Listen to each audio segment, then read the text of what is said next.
ছুটির দিনে আমরা আবার বেরিয়ে পড়লাম মন ভালো করার আরেকটি ঠিকানায়। ছুটির আমেজ যে চারদিকে ছড়িয়ে পড়েছে তা রাস্তাঘাটে মানুষজনকে দেখেই বোঝা যাচ্ছে।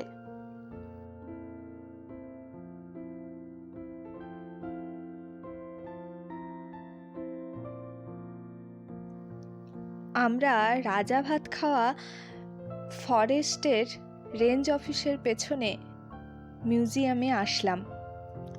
ঢুকেই একটি বিশাল বড় হাতির স্ট্যাচু দেখে মনটা ভরে গেল। আমাদের থেকে বেশি মন ভরছে খুদেদের। অবশ্যই ফাঁকা মাঠ, সবুজ ঘাস, চারদিকে গাছ, এর থেকে সুন্দর আর শান্তির জায়গা বোধহয় আর হতে পারে না। সবুজ দেখলেই মনটা কেমন ভরে ওঠে আনন্দে। হয়তো হৃদয় বলে আমি পাচ্ছি পরিপূর্ণ অক্সিজেন।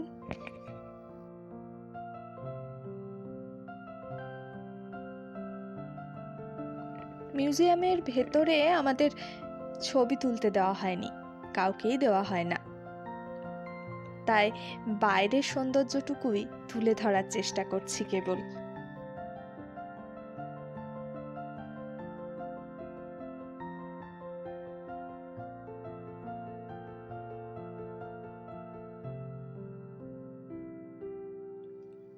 রাজা ভাত খাওয়া ফরেস্ট অফিসের রেঞ্জ অফিস। এই জায়গাটি একটু এবড়ো খেবড়ো হওয়ায় ক্যামেরাটি ঠিকমতো ধরা যাচ্ছে না।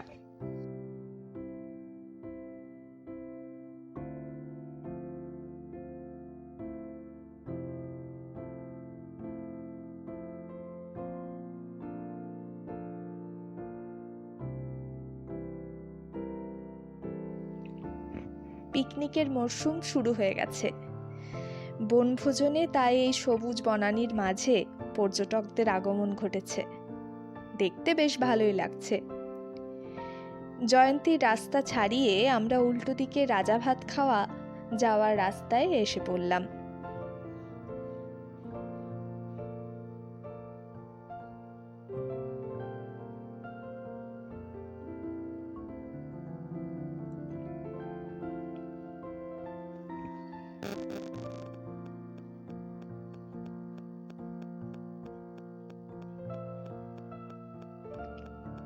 রাজা ভাত খাওয়া স্টেশনের গা ঘেঁষে আমাদের গাড়ি চলছে।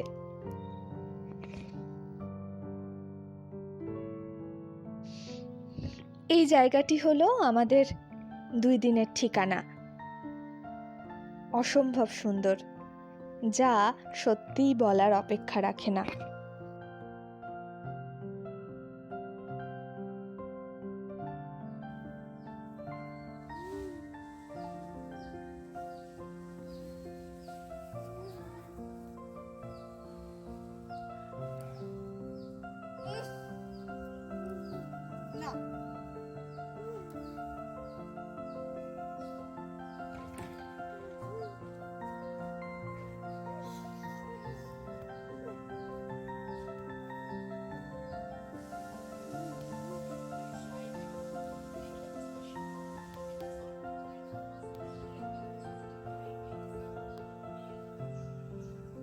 Exceptionally well-maintained place, clumps of trees, foliage soothing to the eye all around. This is a homestay. Homestay is, as you know, a small tenement essentially meant for keeping at best 4 or 5 tourists, and who would be able to get themselves familiarized with the ethos of a typical local family. The owner of the homestay is pretty knowledgeable, as it turned out in the bit of conversation I was able to catch up with him.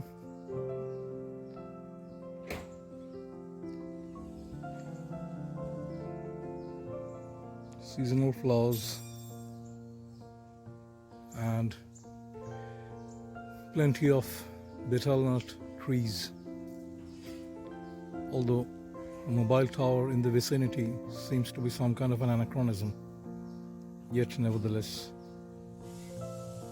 my small urchin and her mother roaming around in bliss.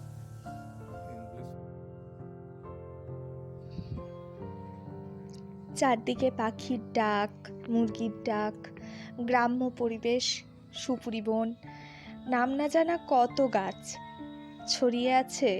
দেখা যাচ্ছে কোনোটা, কোনোটা দেখা যাচ্ছে না।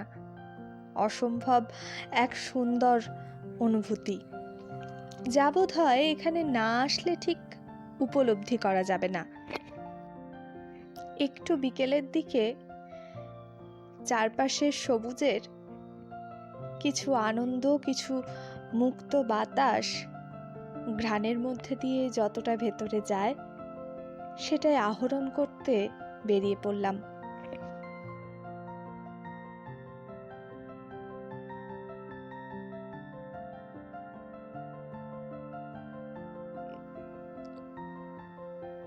Tourist লজটি ভীষণ সুন্দর।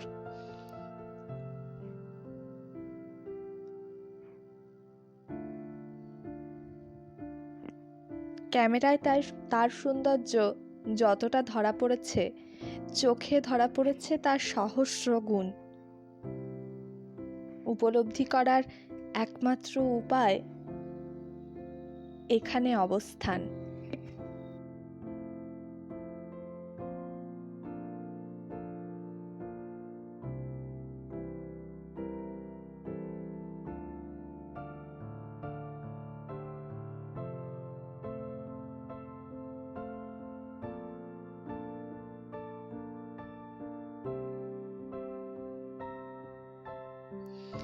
এই বাংলোগুলি ব্রিটিশ আমলেরই তৈরি। বিশাল বড় বড় রুম, তার বাইরে চওড়া বারান্দা। আর এই বাংলোর পেছনেই রয়েছে একটি ছোট্ট পার্ক, যার চারপাশটা কোনো বেড়া নেই, অথচ উল্টো দিকে এই ঘন জঙ্গল, যে কোনো সময় যা কিছু আসতে পারে, বন্য জীবজন্তু।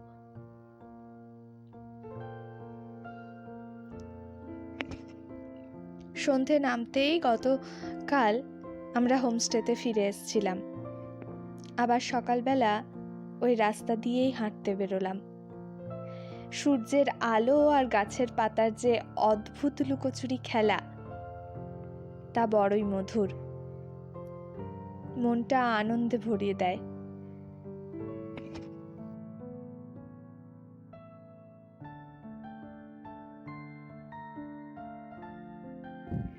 আজকে আসলাম টুরিস্ট লজের উল্টো দিকের রাস্তায়। এটি PWD বাংলো।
এত বড় জায়গা পেয়ে যা খুশি তাই করছে, ঘুরে বেড়াচ্ছে এদিক ওদিক। আমি খুব ভালো মা নই, তাই মেয়ে যখন পড়ে যায় ছোটখাটো জায়গায় তখন ওকে নিজেই উঠতে দিই। এতে যদি নিজের উপর নির্ভরতা আর নিজের উপর বিশ্বাসটা বাড়ে, এটুকুই আমার আশা।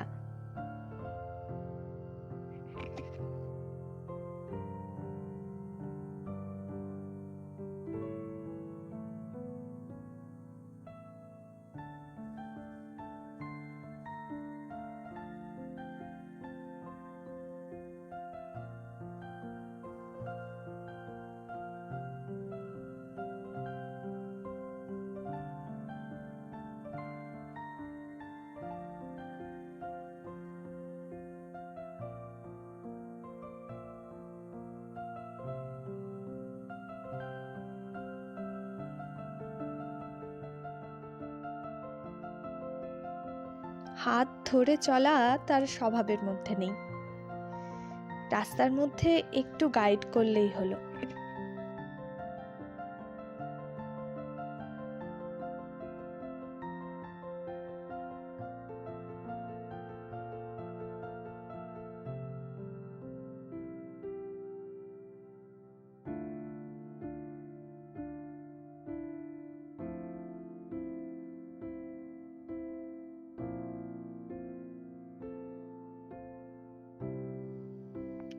এই রাস্তাটি কালচিনি ব্লকের দিকে যাচ্ছে।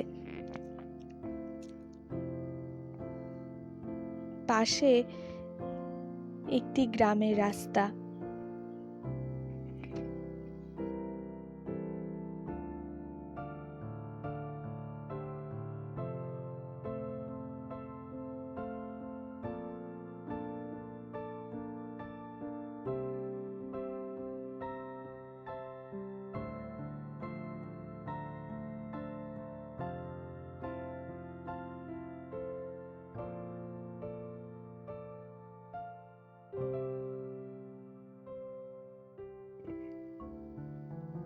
চলতে চলতে হঠাৎ একটি বিশাল বড় গাছের নিচে ছোট্ট মহাদেবকে দেখতে পেলাম। এরকম ভাবে কখনো দেখিনি আগে। ভালো লাগছে দেখে, তাই আমার ভালো লাগাটা নিজের মতো করে ক্যামেরা বন্দি করলাম।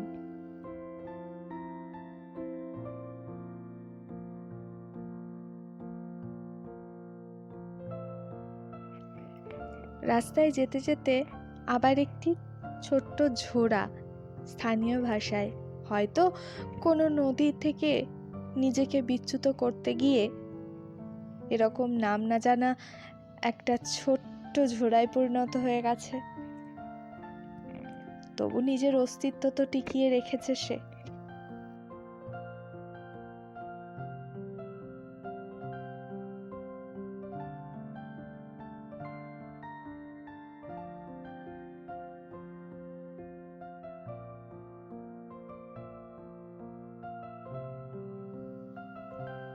বিকেলবেলা ইচ্ছে হলো এই ফরেস্ট ভিলেজটায় একটু ঘুরে দেখি, তাই বেরিয়ে পড়লাম।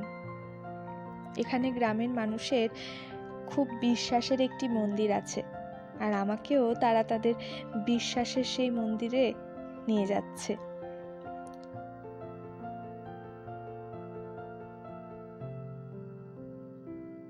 সত্যি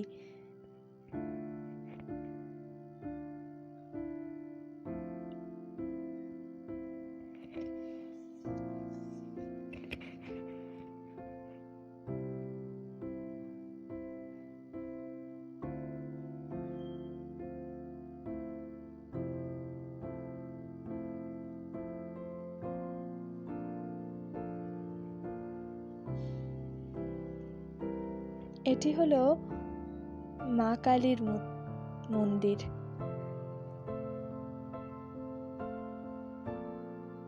মন্দিরটি লাগানো, তবু বাইরে থেকে প্রণাম তো করাই যায়।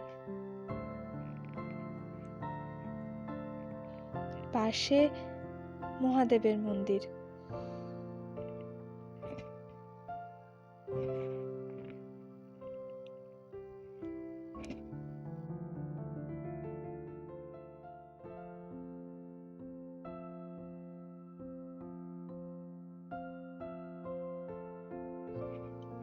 মন্দির থেকে বেরিয়ে মন্দিরের পেছনে একটি নদী বয়ে চলছিল, সেখানেই আসলাম। স্থানীয় নামটি এই মুহূর্তে আমি ভুলে গেছি। চেষ্টা করেছিলাম মনে রাখার, কিন্তু চেষ্টা করলেও তো সব কিছু পারা যায় না, সেরকম।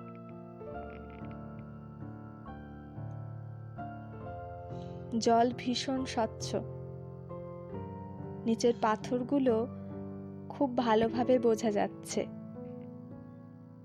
এপারে মানুষের বাস আর ওপাশে জঙ্গল।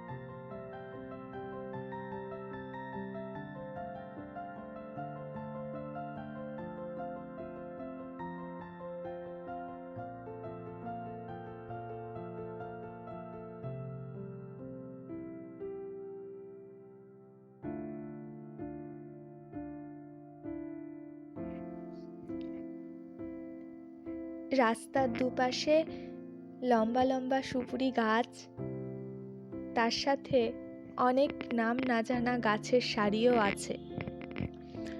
কাঠের বাড়ি, কিছু কয়েকটা কংক্রিটের বাড়িও নগরোন্নয়নের ছাপে এখানে ধরা দিয়েছে। রাস্তায় চড়ে বেড়াচ্ছে হাঁস, মুরগি, কোথাও কোথাও তাদের বাচ্চাগুলো, ছাগল, ভেড়া। এখান দিয়ে হেঁটে গেলে একটা অদ্ভুত অনুভূতি হচ্ছে। মনে হচ্ছে নিজের অস্তিত্বটা নতুনভাবে আবিষ্কার করা যায় এখানে। হয়তো নিজেকেও নতুন রূপে দেখা যায় নিজের কাছেই। আবার হয়তো মনে হয় এত সুন্দর কিছু এতদিন দেখা হয়নি কেন। উপলব্ধিতে আসে অনেক কিছুই।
এখান থেকে ফিরে যাওয়ার আগে একজনের বাড়িতে আমরা আড্ডা দিলাম, আর মেয়ে তার নিজের মতো করে আড্ডা দিল।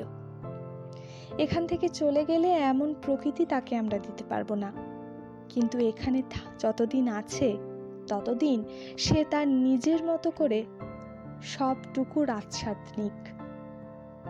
বড় হয়ে তার স্মৃতি হয়তো থাকবে না, তবে এই ছোট ছোট ভিডিও ছবিগুলো দেখে অন্তত মনে করবে তার বাবা মা তাকে প্রকৃতির কোলে যেতে কখনো বাধা দেয়নি। মায়ের সম্পর্কে এটুকু হয়তো ভাববে যে তার মা অন্যান্য মায়েদের মতো অতটা ভয় পায় না, হয়তো সেরকম তথাকথিত ভয়। তাকে সিঁড়িতে নিজের মতো উঠতে দেয়, নামতে দেয়। হয়তো খারাপ লাগবে, হয়তো আবার ভালোও লাগবে যদি মাকে বুঝতে পারে যে মায়ের মধ্যে সে ভরসাটা ছিল যে ওই ছোট্ট দুটো পা নিজেকে সামলানোর মতন যোগ্যতা রাখে। যখন সামলাতে পারবে না, যখন সত্যিকারের কোনো বিপদ আসবে, তখন মা ঠিক তার পাশে গিয়ে দাঁড়াবে। তখন মাকে ডাকারও তার প্রয়োজন হবে না।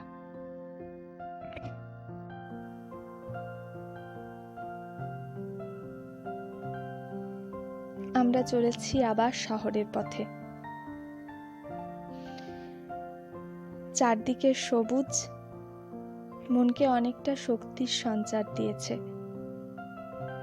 যে শক্তি হয়তো সব অশুভর সঙ্গে লড়াই করার শক্তি। কিছুটা মুগ্ধতা দিয়েছে জীবনের প্রতি, কিছুটা ভালোবাসা,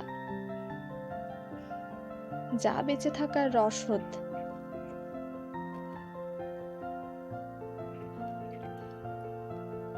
সমস্ত খারাপ লাগা, সমস্ত দুঃখ কষ্টকে এই নদীর জলে আর বাতাসের মধ্যে মিলিয়ে দিয়ে নতুন বছরকে নতুন করে আগমন জানায়। অতীতকে ভুলে থাকা যায় না, তবু অতীতের খারাপগুলোকে ফিকে করার চেষ্টা। দেখা যাক কতটা আনন্দ আনে নতুন বছর, পুরনো দুঃখগুলো কতটা রং হারায়।